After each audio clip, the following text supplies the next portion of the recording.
আল্লাহুম্মা সাল্লি আলা মুহাম্মাদ ওয়া আলা আলিহি ওয়া আসহাবিহি আজমাইন।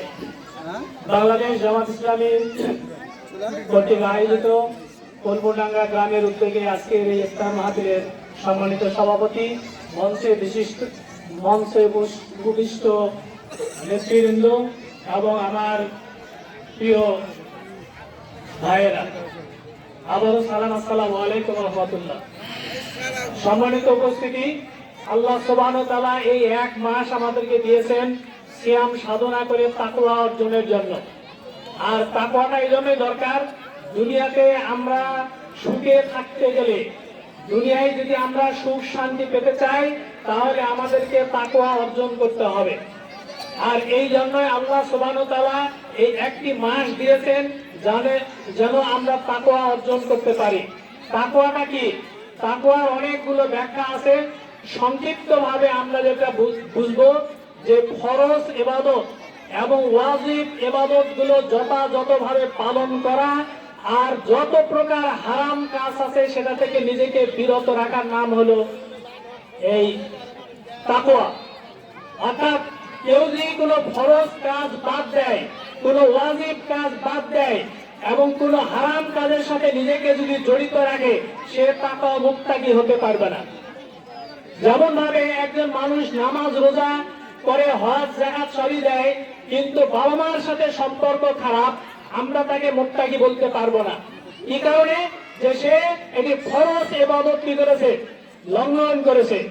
এমনই ভাবে একজন নামাজ রোজা হজ যাকাত সবই করে, শিক্ষা প্রতিষ্ঠানের অথবা যে কোনো জায়গার অর্থ সম্পদ লুটপাট করে পকেটে ভরায়, এই ব্যক্তিও মুত্তাকি হতে পারে না। আল্লাহ রাসূল সাল্লাল্লাহু আলাইহি সাল্লামের সময় একজন সাহাবী মারা গিয়েছিলেন এবং এই সাহাবী আল্লাহ রাসূলের বাড়িতে কাজ করতেন। তো সাহাবারা তার মৃত্যুর পর প্রশংসা করলো যে এই ব্যক্তি কত সৌভাগ্য যে আল্লাহ রাসূলের বাড়িতে সে কাজ করতো, আল্লাহ রাসূলের খাদেম ছিল। আল্লাহ রাসূল বললেন, যার ব্যাপারে তোমরা এত প্রশংসা করছো, আমি তো দেখতে পাচ্ছি এই ব্যক্তির কবরে আযাব হচ্ছে। সাহাবারা অবাক হলেন, বললেন, হে আল্লাহ রাসূল, এরকম একজন সাহাবীর কবরে আযাব হচ্ছে, কারণ কি? আল্লাহ রাসূল বললেন, সে গনিমতের মাল থেকে একটা কম্বল চুরি করেছিল, আর সেই কম্বল এখন আগুনের কম্বল হয়ে তাকে শাস্তি দিচ্ছে। সম্মানিত ভাইয়েরা, সুতরাং তাকওয়া হচ্ছে সমস্ত ফরজ ইবাদত গুলো, ওয়াজিব কাজগুলো করা, হারাম থেকে নিজেকে বিরত রাখা। এমনই ভাবে একজন মানুষ নামাজ রোজা, মসজিদের ইমাম অথবা ধরেন কোন মাদ্রাসার প্রিন্সিপাল অথবা মুহতামিম, কিন্তু ইসলামে আন্দোলন করে না। ইসলামে আন্দোলন করে নাকি ফরজ? আল্লাহ বলছেন, আকিমুদ্দিন ওয়ালা তাতাফাররাকু ফি। আল্লাহ বলছেন, তোমরা দিন কায়েম করো, এ ব্যাপারে কোনো মতভেদ তৈরি করো না।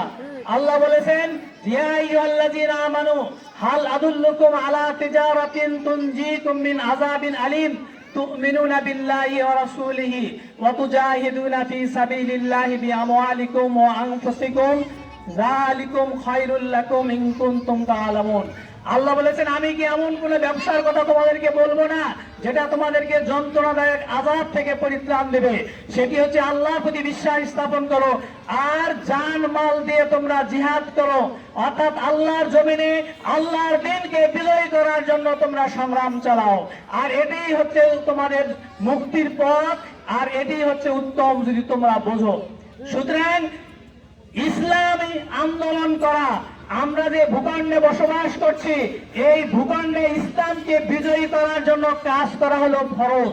এ ব্যাপারে নিষ্ক্রিয় থাকা, একবারে নিষ্ক্রিয় থাকা হলো মুনাফিকের লক্ষণ। আর এই ইসলামী আন্দোলনের কাজের বিরোধিতা করা হলো কুফরি। আল্লাহ রাসূল বলেছেন, মান মাতা ওয়ালাম ইয়াগজু ওয়ালাম ইউহাদ্দিস নাফসাহু ওয়া মাতা শুবাতুম মিনান নিফাক। আল্লাহ রাসূল বলেছেন, কেউ মারা গেল কিন্তু সে জিহাদ করলো না, ইসলামী বিপ্লবের স্বপ্ন দেখলো না, সে মুনাফিক হয়ে মারা গেল। আল্লাহ রাসূল বলেছেন মান দাল জাহিলিয়াত জুসাইবিন জাহান্নাম। ইসলাম ছাড়া অন্য কোন মতাদর্শের দিকে, অন্য কোন বাবের মতাদর্শের দিকে, স্বামীর মতাদর্শের দিকে যদি আহ্বান করে, অর্থাৎ যে কোনো জাহিলিয়াতের দিকে যদি আহ্বান করে, আল্লাহ রাসূল বলেছেন জুসাইবিন জাহান্নাম, সে জাহান্নামে যাবে। সাহাবারা বললেন ওয়াইন সামা সাল্লাহ, সে যদি